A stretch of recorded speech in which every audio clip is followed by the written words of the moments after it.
Hello दोस्तों, नमस्कार। आपको जितेंद्र सर क्लास 12th का सब्जेक्ट फिजिक्स पढ़ाएंगे। इस पार्ट में ये फर्स्ट वीडियो होगा आपको पहला चैप्टर का, जो कि आपको बेसिक से पढ़ाएंगे और इनको वीडियो ज़रूर देखिए। न्यू स्टार्ट हो रहा है।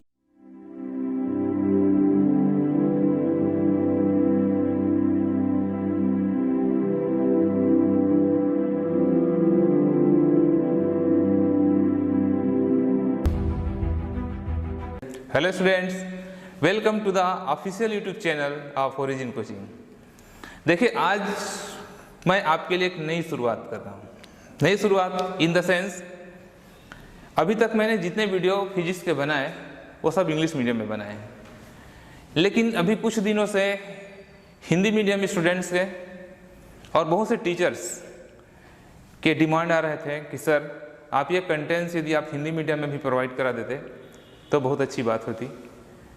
लेकिन मैं टाइम प्रॉब्लम के कारण, ये बात तो मेरे खुद के प्लानिंग में थी, लेकिन टाइम प्रॉब्लम के कारण मैं मैनेज नहीं कर पा रहा था। फिर भी मैंने सोचा कि बहुत से स्टूडेंट ऐसे हैं, हिंदी मीडियम के स्टूडेंट हैं, बहुत इंटेलिजेंट स्टूडेंट्स हैं, और ख़ासकर इस टाइम में जब हमारा पूरा देश कोरोना प्रॉब्लम के कारण लॉकडाउन कंडीशन से गुजर रहा है, स्टूडेंट्स के पास कोचिंग क्लासेस में जाने के लिए, स्कूल में जाने के लिए कंडीशन नहीं है, तो बहुत ज़्यादा रिक्वायरमेंट है। तो मैंने सोचा कि मैं हिंदी मीडियम के लिए बनाऊं, और आज ये मेरा हिंदी मीडियम के लिए फर्स्ट वीडियो है, जिसको मैं क्लास 12th से स्टार्ट कर रहा हूं, और मैं कोशिश करूंगा कि कंटिन्यूअस आपको 11th और 12th दोनों क्लास के लिए मैं वीडियो प्रोवाइड करा सकूं। हिंदी मीडियम में कंटेंट्स, नेचुरली ये बात मैं अनुभव करता हूँ, मेरा बहुत लॉन्ग टीचिंग एक्सपीरियंस है, मैं ये बात हमेशा से महसूस करता हूँ कि हिंदी मीडियम स्टूडेंट्स के पास study material English medium student के कंपैरिजन में थोड़ा कम होता है। खासकर जब हम IIT JEE या नीट के प्रिपरेशन के लिए जाते हैं तो हिंदी मीडियम में कंटेंट्स बहुत कम होते हैं या पुअर कंटेंट्स होते हैं। इस बात को भी ध्यान में रख के मैं कोशिश कर रहा हूँ, मैं मेहनत कर रहा हूँ कि मैं अपने हिंदी मीडियम स्टूडेंट्स को भी एक स्टैंडर्ड स्टडी मटेरियल प्रोवाइड करा सकूँ, ताकि कहीं भी उनको इंग्लिश मीडियम के स्टूडेंट के कंपेरिजन में, कॉम्पिटिशन में कोई प्रॉब्लम ना आए। तो मेरा आपसे एक रिक्वेस्ट है कि जिस तरह से मैं आपके लिए मेहनत कर रहा हूँ, आप भी कोशिश करिए कि आप मेरे साथ मेहनत करिए। मैं आपको ये श्योरिटी देता हूँ कि आपको कहीं से इंग्लिश मीडियम के स्टूडेंट के कंपैरिजन में कंटेंट्स में कोई प्रॉब्लम नहीं आने दूंगा। तो आज मैं स्टार्ट करता हूँ आपके लिए 12th क्लास फिजिक्स का पहला चैप्टर जो कि स्थिर वैद्युत है, और हमारे चैप्टर का नाम है वैद्युत आवेश तथा क्षेत्र।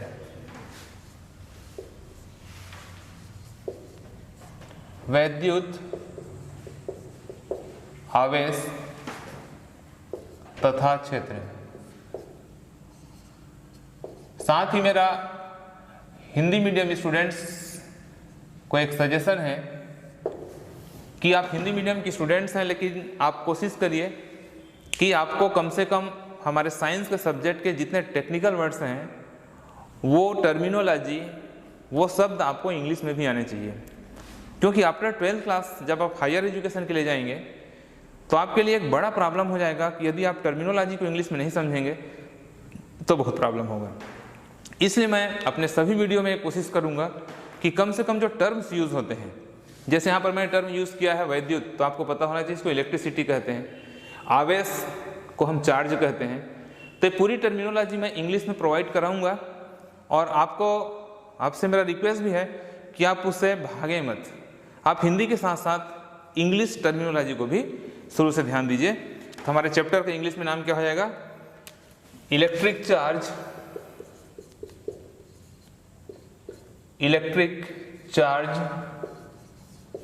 And field.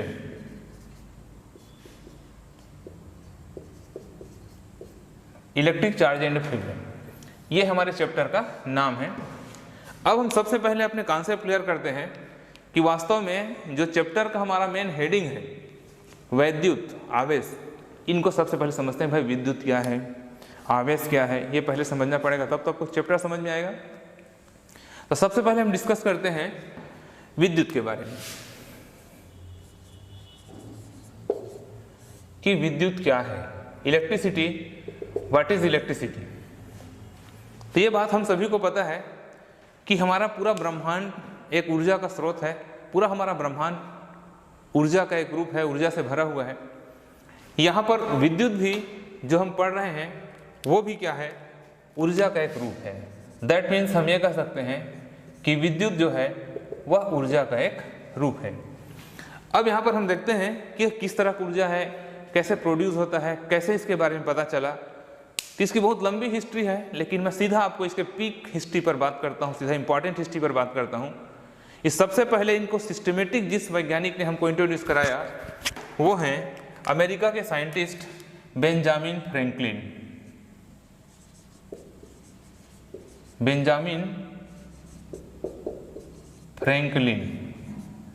बेंजामिन फ्रैंकलिन नाम के साइंटिस्ट ने इलेक्ट्रिसिटी को हमको सिस्टमेटिक बताया।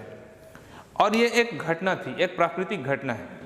ऐसे भी मैं अपने फिजिक्स के सभी क्लास में जरूर डिस्कस करता हूँ कि वास्तव में हमारा सब्जेक्ट क्या है, प्रकृति का अध्ययन है।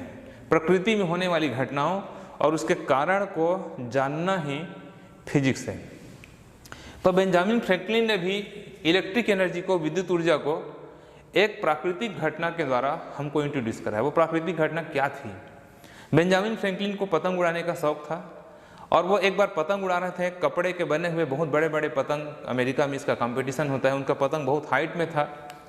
और जब वो पतंग उड़ा रहे थे इस तरह से, तो पतंग उड़ाते समय वो जो थ्रेड, वो जो धागा पकड़े हुए थे, उसमें अचानक मौसम खराब होने से, लाइट नहीं होने से, मतलब इसमें बिजली चमकने लगी आकाश में। जैसे ही आकाश में बिजली चमकने लगी तो बेंजामिन फ्रैंकलिन ने देखा कि उनको हाथ में रखे हुए धागे पर कुछ झटका जैसा, शाक, इलेक्ट्रिक शाक जिसको अपन कहते हैं, एहसास हुआ। और यहीं पर बेंजामिन फ्रैंकलिन ने यह बात डिक्लेयर किया कि वास्तव में आकाश में जो हमको बिजली दिखाई देती है, जिसको हम लाइट कहते हैं, वास्तव में आज भी जिन लोग साइंस के उतने जानकार हैं उसको प्रकाश समझते हैं, लेकिन बेंजामिन फ्रैंकलिन ने बताया कि वास्तव में प्रकाश नहीं, वो क्या है, विद्युत है। यहीं से हम विद्युत के बारे में थोड़ा जानना स्टार्ट किए। बाद में वैज्ञानिकों ने सोचा कि बेंजामिन फ्रैंकलिन ने जो विद्युत के बारे में बताया उसके प्रोड्यूस होने का, उसके डेवलप होने का कारण क्या है। तो यहाँ पर पता चला कि उसका कारण है घर्षण। किस तरह का घर्षण? बादलों के बीच में घर्षण।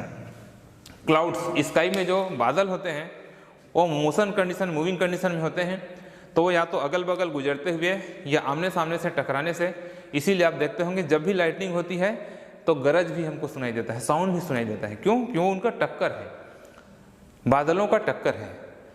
इस तरह से क्या हुआ, देखा वैज्ञानिकों ने देखा कि यहाँ पर जो विद्युत उत्पन्न होता है उसका कारण क्या है, घर्षण। और इस बात को लेके वैज्ञानिकों ने फिर प्रयोगशाला में प्रयोग किया। प्रयोगशाला में किस प्रकार का प्रयोग किया? देखिए, ये बात तो पता चल गया कि विद्युत के उत्पन्न होने का कारण क्या है, घर्षण। तो इस पर प्रयोग किस प्रकार से? पहला प्रयोग जो लैब में हुआ वो इस प्रकार का था।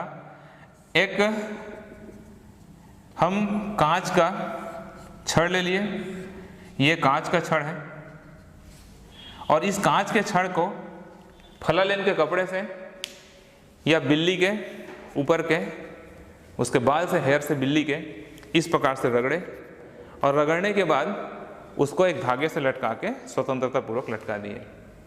इसके बाद एक और राड लिया, सपोज ये एक मेरा एक राड है, इसको लेकर मैं से लटका दिया, एक मार्कर दूसरा राड है उसको लाया और हम इसके पास में उसको लेके आए। ये भी कांच का छड़ था, दोनों कांच के छड़ हैं। जब इसको इसके पास में लाया गया, पहली घटना ये, जब इसको पास में लाया गया तो ये कांच का छड़ इस कांच के छड़ को क्या करता है, प्रतिकर्षित करता है। ये इसको प्रतिकर्षित करता है, माने उसको क्या करता है, ढकेलता है। दूसरे नंबर में इस प्रयोग को थोड़ा सा चेंज किया गया। एक तो हमने ले लिया कांच का छड़ जिसको हम घर्षण कराए, और दूसरा जो राड हम लेके आए उसको लेके आए एबोनाइट का। एबोनाइट भी एक तरह का पदार्थ है। इस तरह से एबोनाइट के राड को लेके आया तो वैज्ञानिकों ने क्या देखा कि यहाँ पर आकर्षण की घटना होती है, ये एक दूसरे को आकर्षित करते हैं। ये दो घटना प्रयोगशाला में करके देखा गया। तो यहाँ से वैज्ञानिकों ने एक निष्कर्ष निकाला। किस तरह का निष्कर्ष निकाला कि भाई जब दोनों समान पदार्थ थे तो प्रतिकर्षण हुआ, और जब दोनों मटेरियल को हम चेंज कर दिए, कांच एक एबोनाइट कर दिया, तो उसमें क्या हुआ, आकर्षण हुआ। तो चूंकि यहाँ प्रतिकर्षण और आकर्षण दो तरह की घटना हो रही है, तो निश्चित रूप से यहाँ पर कोई दो तरह का चीज उत्पन्न हो रहा होगा। जैसे चुंबक में दो पोल होते हैं, नॉर्थ और साउथ, क्योंकि इलेक्ट्रिसिटी के पहले हमको मैग्नेटिज्म के बारे में पता था, चुंबक के बारे में पता था। तो यहाँ पर देखा गया कि कुछ दो चीज उत्पन्न हो रहा होगा और उसको उन्होंने नाम दिया आवेश। मैं आपको बाद में बताऊंगा आवेश का सिस्टमेटिक डेफिनेशन। उसको उन्होंने आवेश कहा, इंग्लिश में हम बोलते हैं इसको क्या, चार्ज। ये आवेश। तो घर्षण के दौरान, इनके घर्षण के दौरान जो चीज उत्पन्न हो रहा है उसको आवेश कहा गया। और आवेश के दो प्रकार बताए गए, एक धन आवेश पॉजिटिव चार्ज और दूसरा ऋण आवेश। इस तरह से आवेश के दो प्रकार होते हैं, धन आवेश और ऋण आवेश। क्लियर? अब सवाल यहाँ पर ये उठता है कि कांच और एबोनाइट में किसमें धन आवेश है, किसमें ऋण आवेश है। तो पहले एक परिपाटी की तरह मान लिए कि कांच में जो आवेश उत्पन्न हो रहा था वो धन आवेश उत्पन्न हो रहा था। तो कांच में यहाँ पर हम क्या आवेश उत्पन्न कर दिए, धन आवेश, और एबोनाइट में जो आवेश उत्पन्न हो रहा था वो ऋण आवेश उत्पन्न हो रहा था। इस प्रकार वैज्ञानिकों ने बताया, चूंकि दोनों कांच का छड़ है और दोनों में समान आवेश है, तो समान आवेश में प्रतिकर्षण होता है, ये बताया। और यहाँ पर क्या है, कांच में धन है, एबोनाइट में ऋण है, तो असमान आवेश में आकर्षण होता है, ये बात पता चला। तो ये एक स्टार्टिंग कॉन्सेप्ट था जो शुरुआत में आया, लेकिन कुछ दिनों बाद ही हमारा जो कॉन्सेप्ट है वो फेलियर डिक्लेयर हो गया। क्यों फेलियर हो गया, असफल हो गया? क्यों हो गया? क्योंकि यहाँ पर इनके प्लस और माइनस आवेश उत्पन्न होने का हमारे पास कोई रीजन नहीं था। हमने मान लिया था कि माना कि कांच के छड़ के पास धन आवेश है, हम कैसे जाने कि उसी के पास धन आवेश है? ये भी तो हो सकता था कि कांच के पास ऋण रहा होगा, एबोनाइट के पास धन रहा होगा। कुल मिला के कॉन्सेप्ट प्रॉपर क्लियर नहीं था। तो बाद में मॉडर्न फिजिक्स में जब इस पर आगे वैज्ञानिकों ने अध्ययन किया तो इसका जो थ्योरी आया, जिसको हम बोलते हैं आवेश उत्पत्ति का इलेक्ट्रॉनिक सिद्धांत, जो कि बहुत इंपॉर्टेंट कॉन्सेप्ट है और आपके एग्जाम में भी ये कॉन्सेप्ट पूछा जा सकता है। तो ये मैंने आपको शुरुआत में जो बताया, एक तरह से एक इंट्रोडक्शन बताया, एक हिस्ट्री बताया। अब हम यहाँ पर देखते हैं आवेश उत्पत्ति का कारण। वास्तव में उसको कहते हैं आवेश उत्पत्ति का कारण, मीन्स आवेश उत्पत्ति का इलेक्ट्रॉनिक सिद्धांत। इलेक्ट्रॉनिक सिद्धांत, इलेक्ट्रॉनिक थ्योरी ऑफ चार्ज, ये मॉडर्न थ्योरी है। इस थ्योरी के बाद आपको पता चल जाएगा कि वास्तव में घर्षण के कारण आवेश क्यों उत्पन्न हो रहा है। तो यहाँ पर देखिए, यहाँ पर हम इमेजिन करते हैं, कल्पना करते हैं कि सपोज ये एक पदार्थ है और ये एक दूसरा पदार्थ है। ये अलग अलग पदार्थ के एटम हैं, ये उसके कण हैं, अणु हैं, इसके दो अलग अलग पदार्थ हैं ये। अब क्या किया गया, इन दोनों के बीच में क्या कराया गया, घर्षण। इनके बीच में जब घर्षण कराया दोनों के बीच में, तो घर्षण कराने से क्या होता है, इनको बाह्य ऊर्जा प्राप्त होता है। क्योंकि जब भी हम फ्रिक्शन करते हैं, घर्षण करते हैं, तो वहाँ पर जो इलेक्ट्रॉन होते हैं वो एक्सटर्नल एनर्जी, बाह्य ऊर्जा प्राप्त करते हैं और उत्तेजित अवस्था में आ जाते हैं। और ये बात अपने को पता है कि इसके न्यूक्लियस में जो पॉजिटिव चार्ज होता है, प्रोटॉन, और इलेक्ट्रॉन क्या होता है, इसके बाहरी कक्षा में चक्कर लगाते हैं इस तरह से। और जो अंतिम कक्षा में जो इलेक्ट्रॉन होते हैं, आउटर मोस्ट ऑर्बिटल में जो इलेक्ट्रॉन होते हैं, वो इलेक्ट्रॉन वास्तव में अपने नाभिक से कमजोर बंध से बंधे होते हैं। उनके बीच का जो बल है, आकर्षण बल है, वो कमजोर होता है। तो जैसे ही हम इन दोनों एटम में घर्षण कराते हैं, तो वह ऊर्जा प्राप्त करने के बाद एक पदार्थ का इलेक्ट्रॉन, अभी देखो, अभी इसमें इलेक्ट्रॉन और प्रोटॉन की संख्या बराबर है, मतलब ये विद्युतः उदासीन है, इसमें ना तो अभी पॉजिटिव चार्ज है ना तो निगेटिव चार्ज है। लेकिन जैसे हम इसको घर्षण कराते हैं तो एक पदार्थ का इलेक्ट्रॉन वायु ऊर्जा प्राप्त करके अपने पदार्थ को छोड़कर दूसरे पदार्थ को ज्वाइन कर लेता है, मतलब अपने पदार्थ के को ऑर्बिटल को छोड़ता है, दूसरे के जाके ज्वाइन कर लेता है घर्षण कराने से। इस प्रकार देखिए, घर्षण के पश्चात जब हम दोनों को अलग करते हैं तो इसमें इलेक्ट्रॉन की कमी हो जाती है। इलेक्ट्रॉन की कमी होने के कारण यह धन आवेश की तरह, और यहाँ इलेक्ट्रॉन की वृद्धि हो जाती है क्योंकि इलेक्ट्रॉन पा रहा है, तो इलेक्ट्रॉन की वृद्धि के कारण यह ऋण आवेश की तरह व्यवहार करने लगता है। यह है आवेश उत्पत्ति का इलेक्ट्रॉनिक सिद्धांत। ये आपके एग्जाम में कभी भी 2 मार्क्स 3 मार्क्स का छोटा सा क्वेश्चन आ सकता है कि आवेश उत्पत्ति के कारण को समझाइए या स्पष्ट कीजिए। तो आपको यही लिखना है कि जब दो पदार्थों के बीच घर्षण कराया जाता है तो जिस पदार्थ के अंतिम कक्षा के इलेक्ट्रॉन वाह्य ऊर्जा प्राप्त कर अपने ऑर्बिटल को छोड़कर, अपने कक्षक को छोड़कर दूसरे कक्षा में चले जाते हैं, वो धन आवेश की तरह, और जो इलेक्ट्रॉन को ग्रहण करता है, जो इलेक्ट्रॉन त्यागता है वो धन आवेश है, और जो इलेक्ट्रॉन ग्रहण करता है वो क्या है, ऋण आवेश है। इस प्रकार से धन आवेश और ऋण आवेश का कॉन्सेप्ट आया।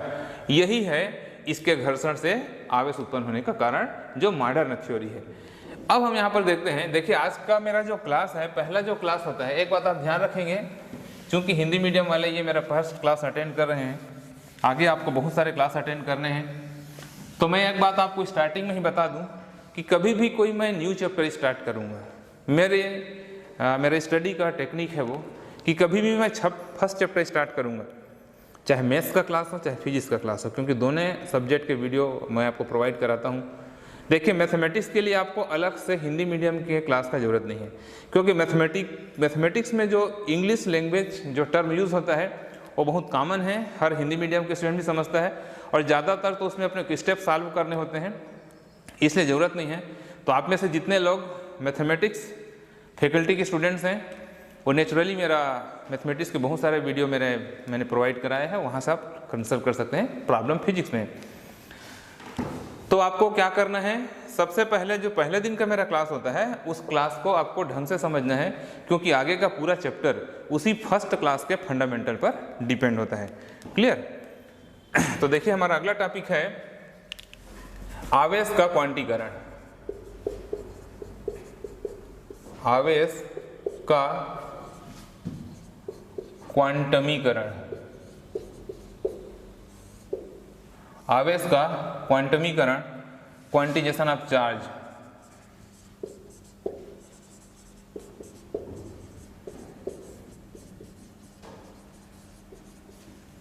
आवेश का क्वांटीकरण एक छोटा सा लेकिन बहुत महत्वपूर्ण सिद्धांत है।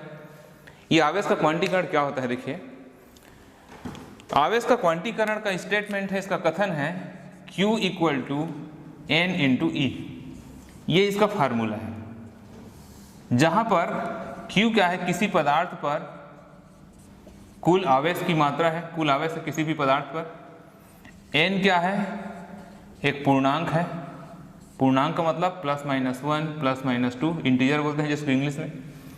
और E है एक इलेक्ट्रॉन पर आवेश का मान, जो कि होता है 1.6 × 10⁻⁻19 कूलम। ये तो आवेश का क्वांटीकरण का फार्मूला है। अब ये इसको हम किस तरह से कह सकते हैं, देखिए किसी पदार्थ पर आवेश की कुल मात्रा, ये आवेश की कुल मात्रा है, उस पदार्थ पर उपस्थित एक इलेक्ट्रॉन के आवेश का पूर्ण गुणज होता है। ये गुणज है, मतलब उसका गुणा हो रहा है, पूर्णांक गुणज होता है। कहने का मतलब, इसको मैं इजी लैंग्वेज में बोलूं, इसका मतलब क्या है कि किसी भी पदार्थ पर जो कुल आवेश होगा वो इलेक्ट्रॉन का पूर्ण गुणज होगा। मतलब उसको हम विभाजित नहीं कर सकते।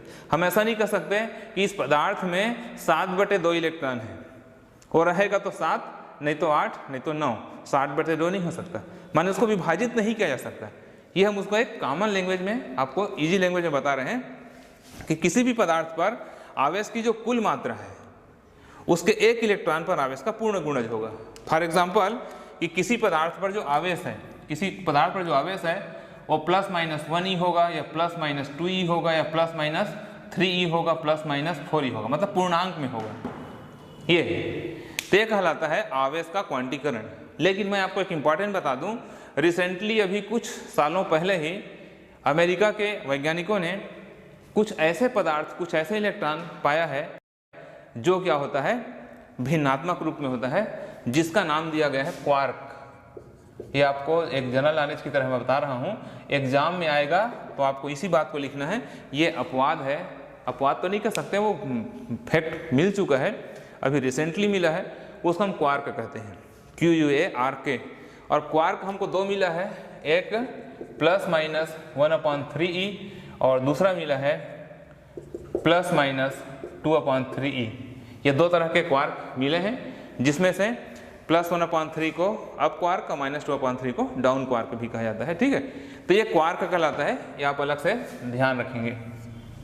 तो आवेश का क्वांटीकरण क्या कहता है? किसी पदार्थ पर आवेश की कुल मात्रा उस पदार्थ पर उपस्थित एक इलेक्ट्रॉन पर आवेश का पूर्ण गुणज होता है। क्लियर? फॉर एग्जाम्पल यहाँ पर एक छोटा सा न्यूमेरिकल मैं आपको बता दूं कि जैसे 1 कूलाम चार्ज पर, सपोज Q = 1 कूलाम चार्ज है, तो 1 कूलाम चार्ज पर नंबर ऑफ इलेक्ट्रॉन कितना होगा? ये आपका एग्जाम में आ भी सकता है। ये क्वेश्चन, एक न्यूमेरिकल बता रहा हूँ छोटा सा, इस पर छोटे छोटे न्यूमेरिकल्स बनते हैं, 2 नंबर 3 नंबर के एग्जाम में आते हैं, कॉम्पिटिटिव एग्जाम में भी आते हैं। क्वेश्चन मैंने क्या बताया? यदि किसी पदार्थ पर 1 कूलाम आवेश है तो उस पर उपस्थित इलेक्ट्रॉनों की संख्या कितनी होगी? तो किस तरह से कैलकुलेशन होगा? यहाँ पर इस फार्मूला को हम n के लिए सॉल्व कर दें तो क्या लिख सकते हैं? n = Q/E लिख सकते हैं। E को इधर पक्षांतर कर दें तो n = Q/E हो जाएगा। दैट इक्वल, इसको सॉल्व कर दें तो कितना कूलाम आवेश है पदार्थ में? 1 कूलाम। तो 1/1 इलेक्ट्रॉन पर आवेश हमको पता होता है 1.6 × 10⁻⁻19। क्लियर? अब इसको आगे हम सॉल्व करें तो 1 में 1.6 आप डिवाइड करके देखेंगे तो ये आता है 6.25 × 10⁻18। क्लियर? 6.25 × 10⁻18, इसको सॉल्व करेंगे तो इतना आएगा। तो इससे क्या आंसर निकला कि यदि किसी पदार्थ पर 1 कूलाम आवेश है तो उपस्थित उस पर इलेक्ट्रॉनों की संख्या 6.25 × 10⁻18 इलेक्ट्रॉन उसके पास होगा। क्लियर? ये है आवेश का क्वांटीकरण। एक छोटा सा कॉन्सेप्ट है लेकिन है बहुत important. Now next concept is आवेश संरक्षण का सिद्धांत। ये जितना भी कॉन्सेप्ट आपको स्टार्टिंग में बताया जा रहा है ये क्या है? बेसिक फंडामेंटल है, लेकिन एग्जाम में आते भी हैं। आवेश संरक्षण का सिद्धांत।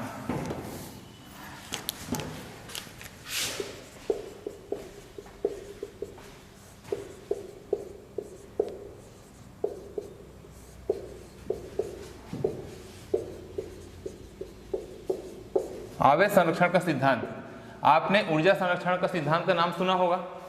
ऊर्जा संरक्षण के सिद्धांत को आपने क्या पढ़ा है? ऊर्जा न तो कभी उत्पन्न किया जा सकता न उसे नष्ट किया जा सकता, केवल ऊर्जा के रूप को बदला जा सकता है। क्लियर? मतलब ऊर्जा का केवल रूप बदला जा सकता है। उसी प्रकार से आवेश संरक्षण का सिद्धांत क्या कहता है कि आवेश को न तो उत्पन्न किया जा सकता न तो नष्ट किया जा सकता। ठीक है, तो फिर क्या होता है? ये एक पदार्थ से दूसरे पदार्थ में स्थानांतरित होता है। मतलब यदि इसको हम टू द पॉइंट कहें तो किसी विलगित निकाय पर, किसी, ये शब्द आप याद रखना, किसी विलगित निकाय, विलगित निकाय का मतलब होता है ऐसा निकाय, आइसोलेटेड सिस्टम जो आवेश उत्पन्न करने के लिए जरूरी होता है। तो किसी विलगित निकाय का कुल आवेश, किसी विलगित निकाय का कुल जो आवेश होता है वह हमेशा क्या होता है? नियत होता है। किसी विलगित निकाय का कुल आवेश नियत होता है। जैसा कभी आपने आवेश उत्पत्ति के सिद्धांत में देखा कि जब 2 पदार्थों का घर्षण कराया गया तो एक इलेक्ट्रॉन एक पदार्थ से निकल के दूसरे पदार्थ में चला गया, कुल मिलाकर उनके पास इलेक्ट्रॉनों की संख्या नियत है ना, एक ने दिया एक ने पाया, लेकिन कुल मिलाकर तो उतना ही है। तो आवेश संरक्षण का सिद्धांत क्या कहता है? किसी विलगित निकाय का कुल आवेश सदैव क्या होता है? नियत होता है। दैट मीन्स हम इसको क्या सकते हैं? आवेश न तो उत्पन्न हो रहा है ना तो नष्ट हो रहा है।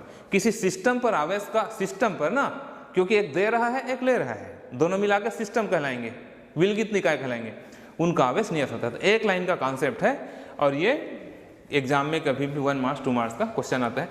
ये हुआ इसका बेसिक फंडामेंटल। इसके बाद इसका जो मैथमेटिकल स्टडी स्टार्ट होता है वह है कूलाम के नियम से। तो आज हम पढ़ते हैं कूलाम का नियम, जो कि इस चैप्टर का सबसे इंपॉर्टेंट टॉपिक है। उसके बाद आगे का जितना भी इसका स्टडी होगा वो कूलाम के नियम पर बेस्ड होगा। क्लियर? तो विद्युत आवेश संबंधी कूलाम का नियम, कूलाम्स लॉ। क्लियर?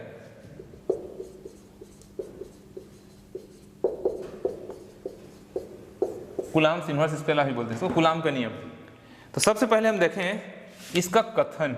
जब आपको एग्जाम में लिखना होगा तो सबसे पहले आपको इसका कथन लिखेंगे। कथन वर्ड टू वर्ड आपको लिखना है जैसे कूलाम ने बताया था। कभी भी आप ध्यान रखना, आपको यदि बोर्ड एग्जाम में बहुत अच्छा मार्क्स स्कोर करना है तो वैज्ञानिकों के कथन को या किसी परिभाषा को आप कोशिश करिए कि शब्दशः लिखें, उसमें ज़्यादा अपने कॉमन लैंग्वेज को यूज़ मत करिए, क्योंकि ये उसका स्टेटमेंट है, उसका कथन है। तो यहाँ पर हम देखते हैं कि कूलाम ने अपने नियम में क्या बताया था। ठीक है, तो देखो सबसे पहले यहाँ पर आप मान लो कि माना कि ये एक Q1 आवेश है, क्लियर, और एक दूसरा आवेश है, इसका मान है Q2। एक Q1 और Q2 दो आवेश है, क्लियर। अब हम मान लेते हैं कि इन दोनों आवेशों के बीच की दूरी मान लो क्या है, R है। R दोनों के बीच की दूरी है, और इन दोनों के बीच में लगने वाला जो बल है या तो आकर्षण भी हो सकता है या प्रतिकर्षण भी हो सकता है, क्योंकि दोनों आवेश यदि समान आवेश होंगे तो प्रतिकर्षण होगा और असमान आवेश होंगे तो आकर्षण होगा। तो ये कंडीशन में कूलाम के दो कथन हैं। पहला कथन कहता है कि इनके बीच में लगने वाला जो बल है वह दोनों के आवेशों के गुणनफल के समानुपाती होता है, ये समानुपात का चिन्ह है। और दूसरा नियम कहता है F समानुपाती 1/r², जिसको हम व्युत्क्रमानुपाती भी कह सकते हैं। तो कथन में क्या बोला कूलाम ने, किन्हीं दो आवेशों के मध्य लगने वाला बल, किन्हीं दो आवेशों के मध्य लगने वाला बल उनके आवेशों के गुणनफल के समानुपाती और उनकी बीच की दूरी के वर्ग के व्युत्क्रमानुपाती होता है।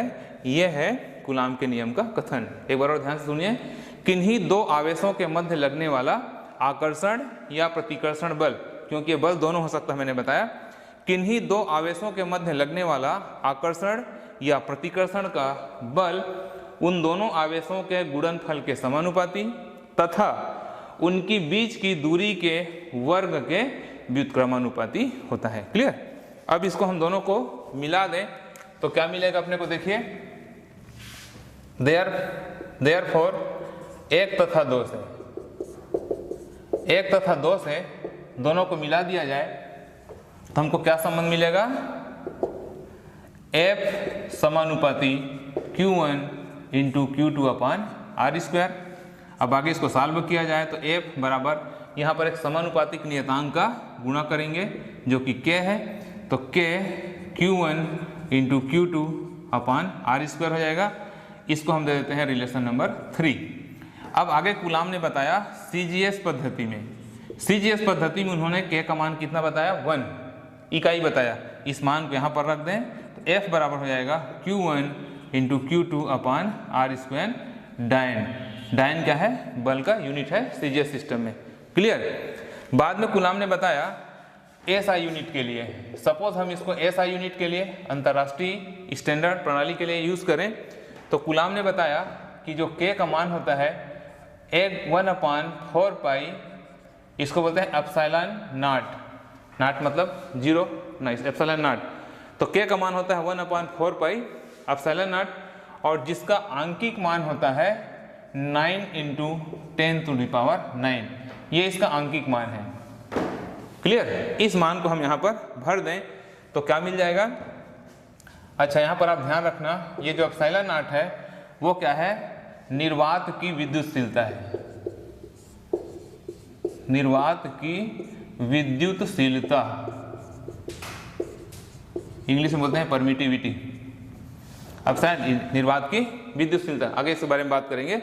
अब इस वैल्यू को हम समीकरण 3 में रख दें तो अपने को मिल जाएगा F = 1/4 pi epsilon not Q1 into Q2/r², या इसको लिख सकते हैं F = 9 into 10⁹ Q1 into Q2/r²।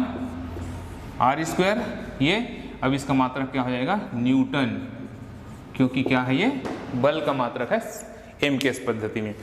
ये हो गया कूलाम का नियम। अब इसमें एक इंपॉर्टेंट कॉन्सेप्ट है, एकांक आवेश की परिभाषा, एकांक आवेश का कॉन्सेप्ट। ये बहुत इंपॉर्टेंट है, एग्जाम में कई बार पूछा है। एकांक आवेश, इंग्लिश में बोलेंगे यूनिट चार्ज। ये एकांक आवेश का कॉन्सेप्ट क्या है, किसके आधार पर, कूलाम के नियम के आधार पर। तो कूलाम के एकांक आवेश का नाम से स्पष्ट है कि उसका आवेश का मान कितना होता, 1 होता होगा। लेकिन हमको कूलाम के नियम के अनुसार इसको निर्धारित करना है। तो यहाँ पर देखिए F के मान को यदि हम F बराबर 9 × 10⁹ न्यूटन मान लें, दोनों आवेश को Q1 बराबर Q2 को हम Q मान लें, इसकी जो बीच की दूरी है R उसको 1 मीटर हम मान लें, और ये पूरे वैल्यू को यदि हम इस इक्वेशन में पुटअप कर दें तो क्या मिलेगा अपने को 9 × 10⁹ इक्वल टू 9 × 10⁹ × Q/1। क्लियर, ये हो जाएगा। अब यहाँ से ये दोनों कैंसिल हो जाएंगे और यहाँ पर देखिए Q × Q हो जाएगा, तो ये हो गया Q1, इसलिए Q इक्वल टू +-1। ये हो गया एकांक आवेश। अब यदि हमको एकांक आवेश की परिभाषा करना है तो आप ध्यान रखना, ये कूलाम ने ये जो कांस्टेंट बताया ये सिर्फ किसके लिए है, वायु या निर्वात के लिए है। ये वायु या निर्वात के लिए है, क्योंकि मैं यहाँ पर बताया निर्वात की विद्युतशीलता है ये। क्लियर। तो एकांक आवेश की परिभाषा हम किस तरह से करेंगे, थोड़ा ध्यान से सुनिए। देखिए हमारे पास दो आवेश हैं, यहाँ पर दो आवेश हैं और दोनों आवेश क्या है, परिमाण में बराबर हैं और समान हैं, या तो दोनों धन है या तो दोनों ऋण है। क्लियर। और दोनों 1 मीटर की दूरी पर रखे हैं और एक दूसरे पर इतना बल लगा रहे हैं, और बल किस प्रकार का होगा, बल प्रतिकर्षण होगा। प्रतिकर्षण क्यों होगा, क्योंकि दोनों आवेश क्या है, समान है। तो हम ऐसे आवेश को क्या कहेंगे, एकांक आवेश कहेंगे। तो परिभाषा क्या हो जाएगा, देखो वायु या निर्वात में, क्योंकि दोनों आवेश कहाँ रखे हैं, वायु या निर्वात में। वायु या निर्वात में एक दूसरे से 1 मीटर की दूरी पर रखे दो समान तथा सजातीय आवेश, वायु या निर्वात में एक दूसरे से 1 मीटर की दूरी पर रखे दो समान तथा सजातीय आवेश यदि एक दूसरे को 9 × 10⁹ न्यूटन के बल से प्रतिकर्षित करें तो ऐसे आवेश को हम क्या कहेंगे, एकांक आवेश कहेंगे। क्लियर।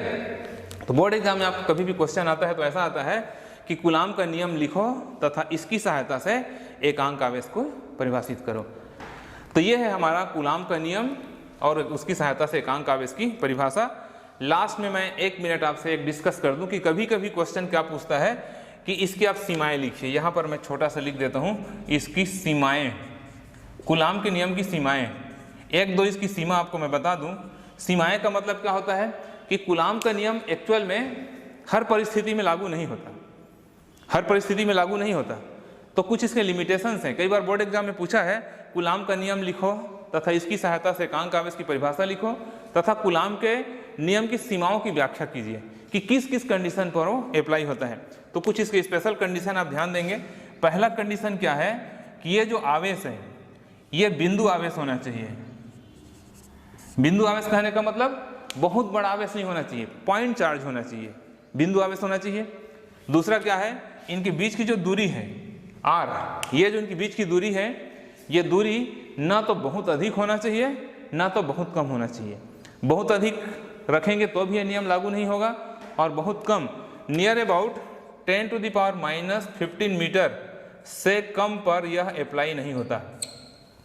10⁻⁻15 मीटर से कम पर यह लागू नहीं होता। और तीसरा इंपॉर्टेंट बात है कि यह वायु या निर्वात के लिए ज़्यादा सही है, ये किसी माध्यम के लिए उतना सही नहीं होता। तो यह है वायु या निर्वात के। तो 3 इंपॉर्टेंट सीमाएं हैं। पहला क्या कि इसको बिंदु आवेश होना चाहिए दोनों आवेश को। दूसरा, दोनों आवेश के बीच की दूरी बहुत अधिक नहीं होना चाहिए, ना कि बहुत ही कम होना चाहिए। तीसरा, यदि ये दोनों आवेश वायु या निर्वात में रखे गए हों तो ये ज़्यादा सही काम करता है, बाकी कंडीशन में ये परफेक्ट सही नहीं हो सकता है। तो स्टूडेंट्स, आज के इस वीडियो में मैंने हिंदी मीडियम स्टूडेंट्स के लिए स्पेशली फिजिक्स का क्लास स्टार्ट किया और ये मेरा इसका फर्स्ट टॉपिक था। कंटिन्यूअस आपको मैं ये प्रोवाइड कराऊंगा। आप इसको बहुत ध्यान से देखिए, समझिए, हमारे चैनल को सब्सक्राइब करिए ताकि आपको लगातार मेरे वीडियो प्रोवाइड होते रहें और आप उसको यूज़ करिए। Okay, thank you.